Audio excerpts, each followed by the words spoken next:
Thursday morning's newspapers right now. We start with the Daily Express, where Health Secretary Matt Hancock has accelerated the process to get a new cystic fibrosis drug available on the NHS. There is this new drug which has been available for a little while now, and there's been a massive uproar about the fact that people know the drug is there, but they can't get it. And this has really annoyed a lot of people.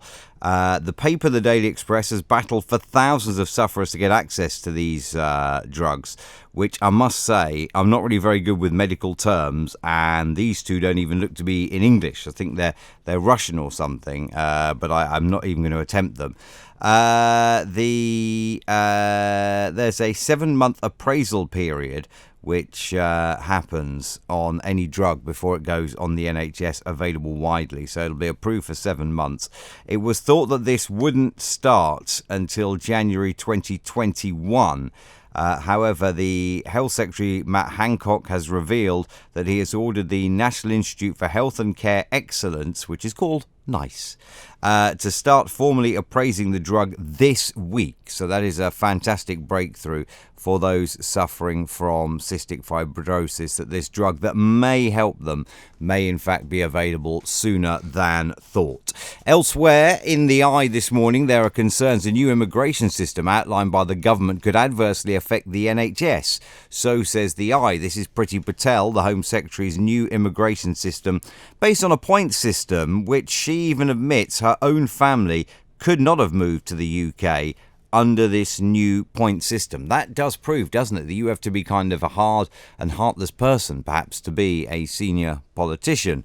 Priti Patel announced this yesterday.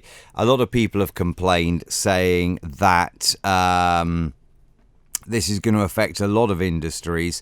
Carers, for example, people who work in care homes and such, they are, thank you, Siri. People who work in care homes are, annoyed at being called low-skilled workers. Farmers are saying, well, hang on a minute, how are we going to get labour now? Because, they're going to be deemed as low-skilled workers.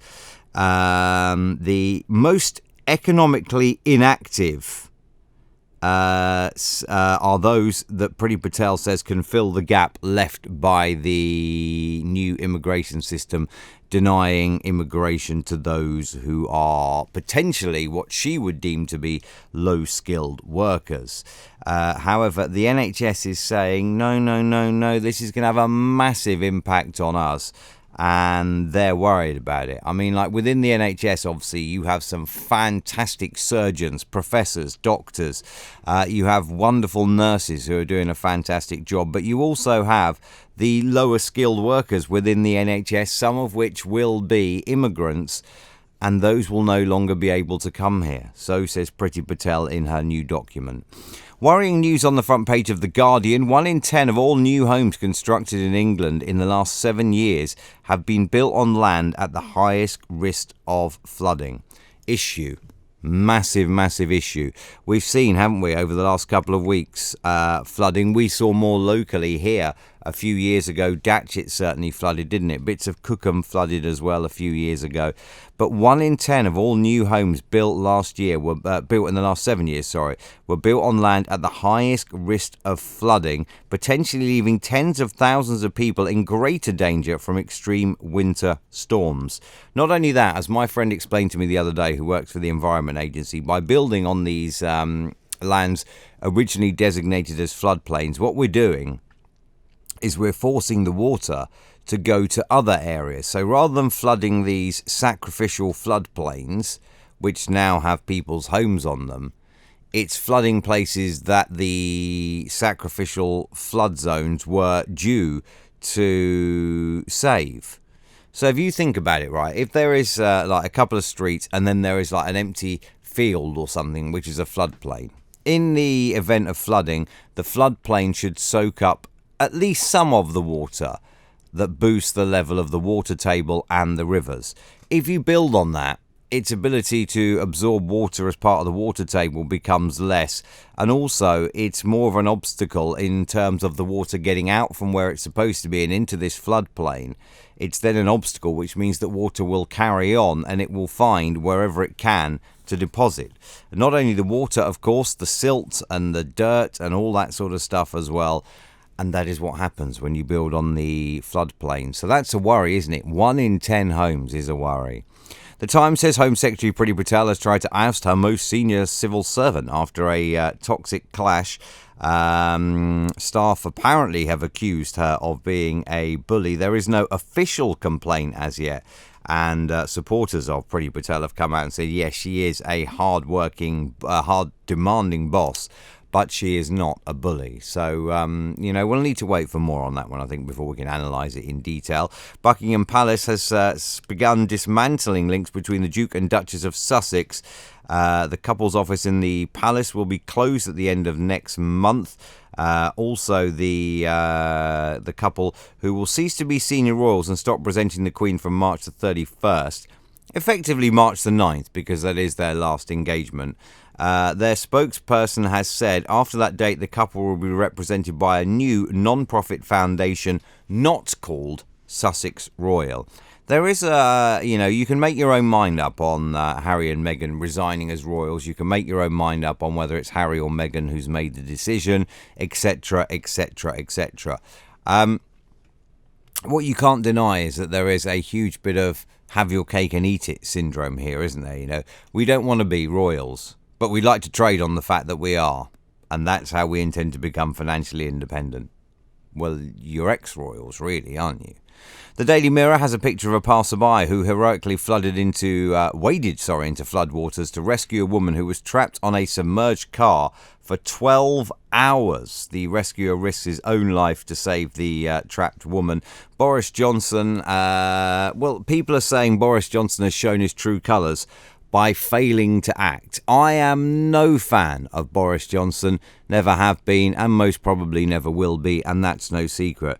What I will say is, when people say that Boris Johnson has shown his true colours by failing to act, yeah, Boris Johnson showed his true colours by hiding in a fridge, a dairy fridge, in the build-up to the election, by refusing to do the Andrew Neil interviews and that. But what is Boris Johnson supposed to do here? It's not like he has a giant straw that he can slurp up all the floodwater with and just put it somewhere else. I'm not quite sure exactly what he is supposed to do here. It's a worry, isn't it? Good news, though, on the Daily Mail. House prices have risen in every region of the UK for the first time in 2 years. So says the papers, which is good. The papers, which are obviously supporters of our Prime Minister, say Boris Bounce boosts every region. There's a bit of alliteration for you. The head of Ofsted on the Daily Telegraph front page fears that a £14 billion boost in education funding to be announced in next month's budget could be squandered by poorly managed schools. If you have a poor management system in place, it matters no little how much money you have coming in. It will be squandered because of poor management. So schools, I guess, obviously money is tight for everybody, isn't it? For the NHS, for schools, for police, for households, money is tight for everyone. And the one thing you have to do is budget and account well for your money. The Metro says Home Secretary Priti Patel wants Britain's 8 million economically inactive people to do the jobs currently done by the low-paid EU migrants. And to be fair, why can't they? If there are no EU migrants coming in, or in fact migrants from any part of the world coming in that are now deemed low-skilled, I mean, how degrading is that, really? It is pretty degrading, isn't it? But if there are no migrants coming in that are low-skilled, those jobs will be there. You can't very well claim unemployment, can you? And say, yeah, but I don't really fancy that job. If you want, support, do the jobs. Finally this morning, the Financial Times says Brussels wants to break the dominance of companies like Amazon and Google by making them share data with smaller rivals. Well, that's a bit of a cheek, really, isn't it? Amazon, founded by Jeff Bezos, the world's richest man, Google, the world's biggest search engine, have built from small starts into the economic global giants that they are through a lot of hard work, a lot of skill, a lot of knowledge and that, and then just say, well, share your data with smaller rivals. there is almost a survival of the fittest aspect here, isn't there, in business? Amazon and Google, headed up by very, very clever people, have made the most of their opportunities. And then this Brussels thing, wanting Amazon and Google to share data with smaller rivals, what that is basically doing is, like when you are at school and you just copy the smartest person in the class's homework. Here, let me copy yours, That's what that's doing, isn't it? It's cheating everybody. Those are your morning newspapers, though, for Thursday, 20th of February.